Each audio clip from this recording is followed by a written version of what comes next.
Hello friends, आपका स्वागत है मेरे चैनल भक्ति की शक्ति में। आज मैं आपके लिए पितरों की कृपा की एक बहुत ही सुंदर कहानी लेकर आई हूँ। अगर आपको मेरी यह कहानी अच्छी लगे तो कमेंट बॉक्स में पितृदेव भगवान की जय अवश्य लिखें। और अगर आप मेरे चैनल पर नए हैं और अभी तक आपने मेरे चैनल को सब्सक्राइब नहीं किया है तो प्लीज़ सब्सक्राइब कर लें और बेल आइकन पर प्रेस कर दें ताकि मेरे नए आने वाले वीडियो की नोटिफिकेशन आपको मिलती रहे। दो भाई बहन थे। दोनों का विवाह हो चुका था और दोनों के दो दो बेटे भी थे। बहन विधवा हो चुकी थी, इसलिए बहन भाई के घर पर ही रहती थी। इस बात से उसकी भाभी बहुत नाराज रहती थी और ननद से बहुत चिढ़ती भी थी। समय बीतता है और पितृपक्ष का महीना शुरू हो जाता है तो भाई बोला, मैं पितरों के तर्पण और पिंडदान के लिए गंगा जी जा रहा हूँ। ऐसा कहकर भाई पितृदान के लिए गंगा जी चला गया।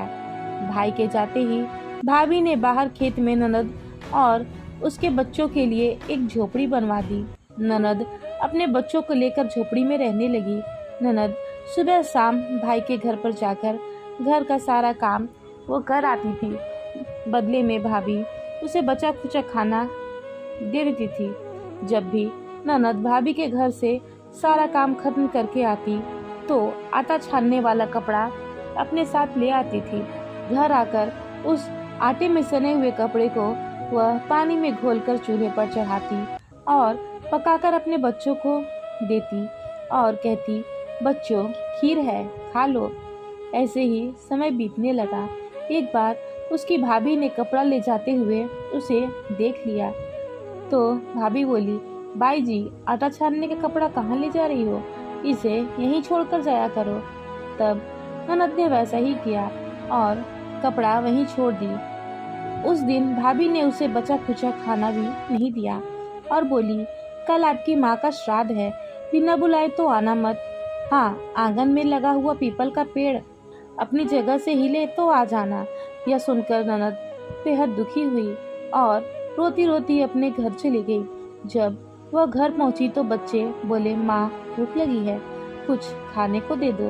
तो वो बच्चों को बोली, बेटा आज हम सबका उपवास है, भूखे ही सो जाओ।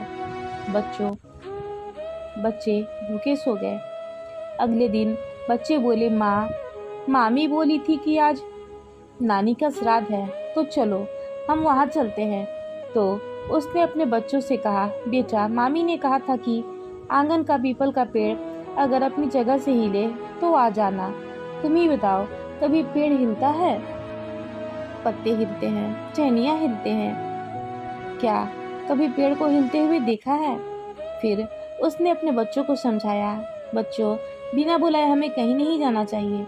शाम हुई तो उसके भतीजे आए और बोले, बुआ माँ ने भोजन भेजा है।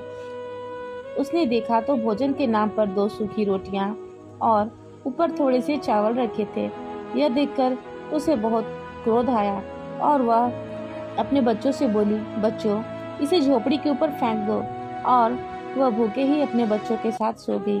सारी रात गंगा माँ को याद करती रही और बोली, हे गंगा माँ, मेरे भाई की रक्षा करना, वो हमारी रक्षा करेगा।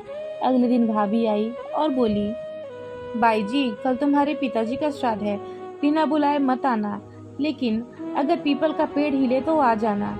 अगले दिन भी वे भाभी के घर भोजन के लिए नहीं गई। शाम हुई तो फिर उसके भतीजे आए और 2 सूखी रोटियां और चावल साथ में उसे दे गए। ननद ने फिर से वो रोटी और चावल झोपड़ी के ऊपर फेंकवा दिए और भूखे ही बच्चों को लेकर सो गई और सारी रात रोती रही और माँ गंगा से प्रार्थना करती रही। इसी तरह पितृपक्ष के 16 दिन बीत गए और उसका भाई वापस आ गया तो उसने देखा उसके घर के आंगन में कीचड़ ही कीचड़ भरा पड़ा है। तो वो अपनी पत्नी से पूछा, ये कैसा कीचड़ है और मेरी बहन और मेरे भांजे कहाँ हैं?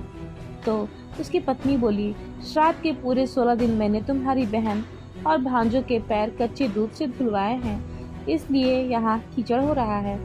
आपके पीछे मैंने उनकी खूब सेवा की है, खीर पूड़ी खिलाई, फिर भी वो मुझसे नाराज होकर खेत में झोपड़ी डालकर रह रही है।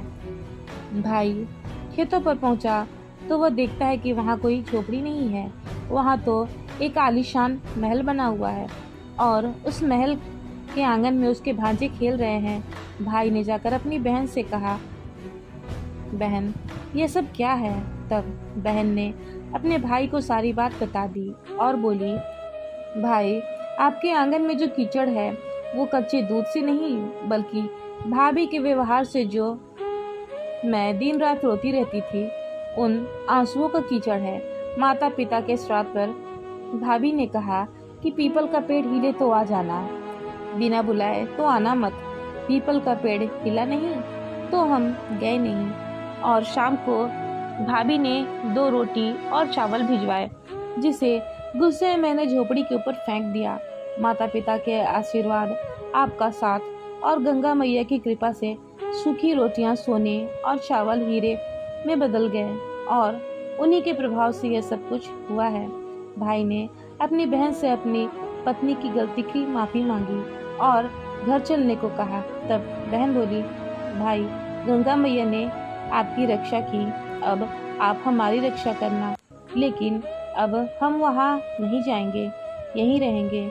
यह सुनकर भाई ने अपने माता पिता को याद किया और बोला, हे मेरे पितरों, जैसे मेरी बहन और भांजों की रक्षा की, उनके दुख काटे, वैसे ही सबके दुख काटना, सबकी रक्षा करना। जय हो पितृदेव की। फिलहाल इस वीडियो में इतना ही। अगर आपको मेरी ये वीडियो अच्छी लगी हो तो मेरे वीडियो को लाइक करें और ज़्यादा से ज़्यादा शेयर करें और मेरे चैनल को सब्सक्राइब करना न भूलें। वीडियो में अंत तक बने रहने के लिए आपका धन्यवाद।